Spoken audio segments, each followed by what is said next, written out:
تو کلمہ شریف کے اندر لا آیا ہے، لا نفی جنس ہے، تو اس کی خبر میں بھی علماء کا اختلاف ہے۔ حضرت ملک المدرسین علامہ عطا محمد بندیالوی، علامہ عبد الحکیم شرف قادری، علامہ ابن حاجب، علامہ تفتازانی اور دیگر علماء کرام رحمہم اللہ نے اس کی خبر موجود نکالی ہے، اور علامہ محب اللہ بہاری اور دیگر علماء نے اس کی خبر ممکن نکالی ہے۔ علامہ عطا محمد بندیالوی رحمۃ اللہ علیہ نے اس ترکیب کو راجع قرار دیا ہے، لیکن یہ سارے کے سارے اقوال ناقابل تسلیم ہیں۔ ممکن نکالیں یا موجود نکالیں، بہر صورت اعتراض ہے۔ اگر خبر موجود نکالیں تو اصل عبارت بنے گی لا الہ موجود الا اللہ موجود، کہ کوئی الہ موجود نہیں، ہاں اللہ موجود ہے۔ اب جو الہ نفی کے تحت داخل ہے، اس سے مراد الہ پر حق ہو تو پھر بدی باطل ہے کہ وہ تو موجود ہے، اس کی نفی کیسے ہو سکتی ہے؟ اور اگر الہ باطلہ مراد ہو تو پھر اہل حق کے نزدیک الہ باطلہ کے وجود کی نفی کرنا درست نہیں، کیونکہ اہل حق کے عقائد کی مشہور کتاب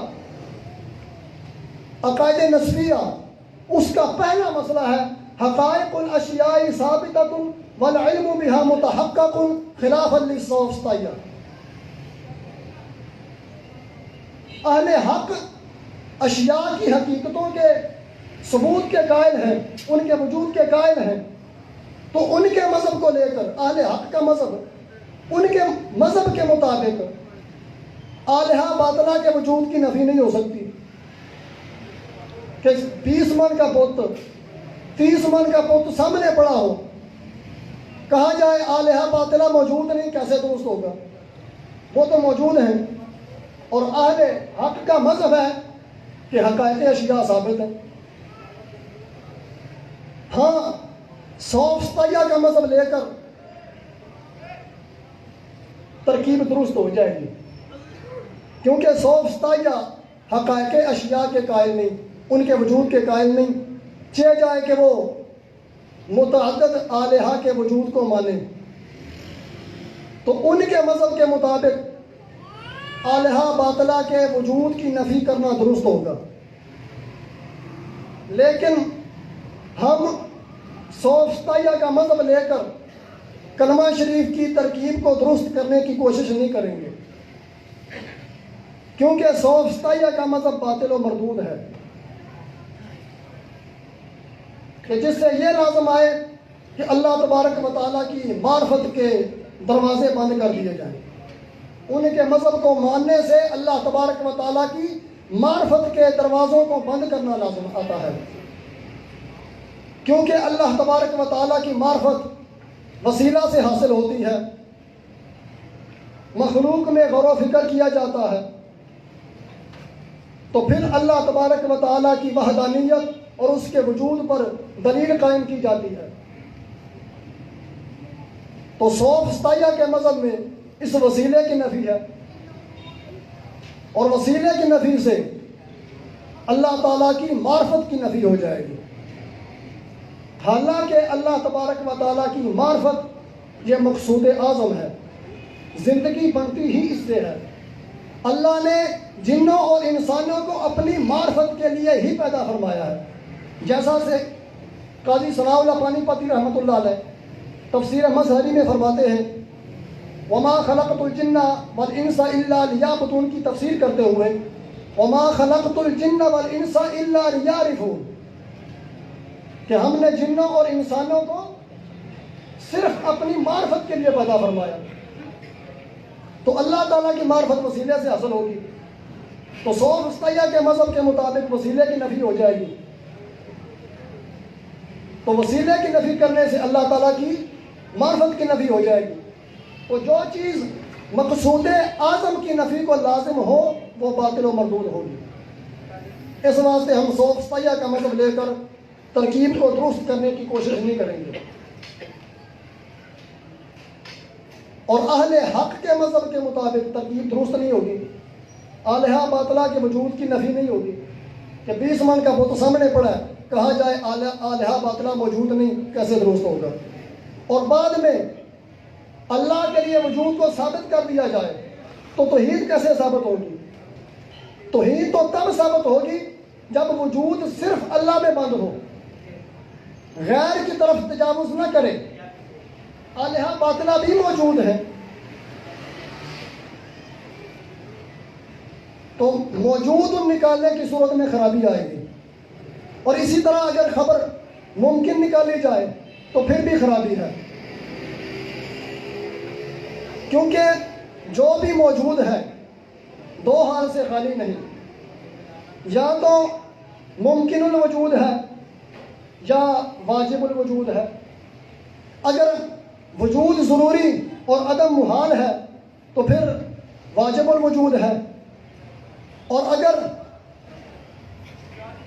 نہ وجود ضروری اور نہ عدم ضروری ہے تو پھر ممکن ہے۔ تو آلہہ باطلہ بت پہلے موجود نہیں تھے، ان کو بنانے والے نے ان کو تراش کے بنایا، پھر موجود ہو گئے، تو ان پر یکے بعد دیگرے عدم و وجود آ رہا ہے، تو یہ ممکن ہے۔ اور یہ کہنا کہ آلہہ باطلہ ممکن نہیں کیسے درست ہوگا؟ تو بعد میں اللہ تبارک و تعالیٰ کے لیے امکان کو ثابت کرنا، یہ توحید کیسے بنے گا؟ تو خلاصہ کلام یہ ہے کہ خبر چاہے موجود نکالی جائے چاہے ممکن نکالی جائے، بہر صورت خرابی آئے گی۔ اور علامہ جس کو بڑے بڑے لوگ علامہ مانتے ہیں علوم عقلیہ کے اندر، جار اللہ زمخشری، اس نے ایک بڑا عجیب قول کیا۔ حالانکہ جار اللہ زمخشری وہ بندہ ہے کہ علامہ ابن حاجب جیسا بندہ اس کی باتیں لے کر قافیہ لکھ رہا ہے، اس نے ایک بڑا عجیب قول کیا۔ وہ کہتا ہے کہ لا الہ الا اللہ اصل میں ہے اللہ الہ، یہ ایک جملہ ہے، اللہ مبتدا ہے، الہ اس کی خبر ہے۔ حصر کا معنی حاصل کرنے کے لیے اس پر نفی لا اور الا داخل کیا۔ یہ علامہ جار اللہ زمخشری نے قول کیا۔ علماء اس کے اس قول سے بڑے حیران ہیں کہ اتنا بڑا نحوی ہو کے قواعد نحویہ کا اختلاف کر رہا ہے کہ نحو کا قاعدہ ہے اللہ سے ما قبل مکمل حکم موجود ہوتا ہے اور اللہ کے بعد اس حکم کا خلاف ہوتا ہے۔ تو اس نے کہا اللہ الہ مکمل جملہ ہے، تو نہ اللہ سے ما قبل حکم ہے اور نہ ما بعد میں، تو یہ اس کا قاعدہ جو اس نے یہ ترکیب بیان کی قواعد نحویہ کے خلاف ہے، اس واسطے اس کا قول بھی باطل و مردود ہے۔ اور دوسری وجہ یہ ہے کہ کلمہ شریف کے اندر اصل میں دو پروگرام ہیں، ایک نفی کا اور ایک اثبات کا۔ نفی جو دماغ میں ہونی ہے اور اثبات وہ دل میں ہونا ہے۔ نفی کے اندر عرصہ دراز لگ جاتا ہے، کسی کو 1 سال، کسی کو 2 سال، کوئی پوری زندگی لگا کر غیر اللہ کے الہ ہونے کی نفی نہیں کر پاتا۔ تو جب نفی حاصل ہو جاتی ہے، نفی کے اندر بندے کو مہارت تامہ حاصل ہو جاتی ہے تو پھر اس بات ہوتا ہے دل کے اندر، پھر جا کے بندہ حقیقی مومن بنتا ہے۔ تو کلمہ شریف کے اندر 2 پروگرام ہیں، اور جاراللہ زمخشری نے ان 2 پروگراموں کو ایک پروگرام بنا دیا، تو اس واسطے اس کا قول باطل و مردود ہے۔ سامعین عزیز الاحتشام، یہ میں نے جتنی گفتگو کی، یہ جو علماء نے، نحویوں نے کلمہ شریف کی ترکیب کی ہے، اس کے اوپر اعتراض کیا ہے۔ بہت سے علماء کرام نے اس کی ترکیب کی، لیکن کسی کی ترکیب شافی نہیں کہ وہ تمام قسم کے اعتراضات سے سالم ہو، اور آج تک کوئی بڑے سے بڑا نحوی اس کی شافی ترکیب نہیں کر سکا، اور آج بھی کوئی بڑے سے بڑے نحوی کے لیے اس کی ترکیب کرنا نہایت مشکل ہے جو شافی ہو تمام قسم کے اعتراضات سے۔ اس کی وجہ یہ ہے کہ علامہ ابن حاجب، جاراللہ زمخشری، علامہ جامی، علامہ ابن مالک، انہوں نے نحویوں کو مستثنیٰ کی بحث کے معاملہ میں ایسے بھون میں پھنسا دیا ہے کہ جس سے نکلنا اللہ تبارک و تعالیٰ کی توفیق کے بغیر ممکن نہیں۔ ان کے بیان کردہ قواعد کو سامنے رکھ کر کلمہ توحید کی ترکیب نہیں ہو سکتی۔ سامعین عزیز الاحتشام، میں آخر میں ایک بات کرنا ضروری سمجھتا ہوں، چونکہ ہماری اس محفل میں مبتدی طلباء بھی موجود ہیں اور عام عوام بھائی بھی موجود ہیں۔ میں نے جو پچھلی گفتگو کی، اس گفتگو سے کسی کے ذہن میں یہ اشکال پیدا نہ ہو جائے کہ شاید جو ہم کلمہ پڑھ رہے ہیں اس کی ترکیب درست نہیں، یہ کلمہ درست نہیں۔ کسی کے ذہن میں یہ اشکال پیدا ہو جائے کہ میری گفتگو کا مقصد یہ ہے کہ کلمہ شریف درست نہیں ہے، تو میں تنبیہ کرنا ضروری سمجھتا ہوں۔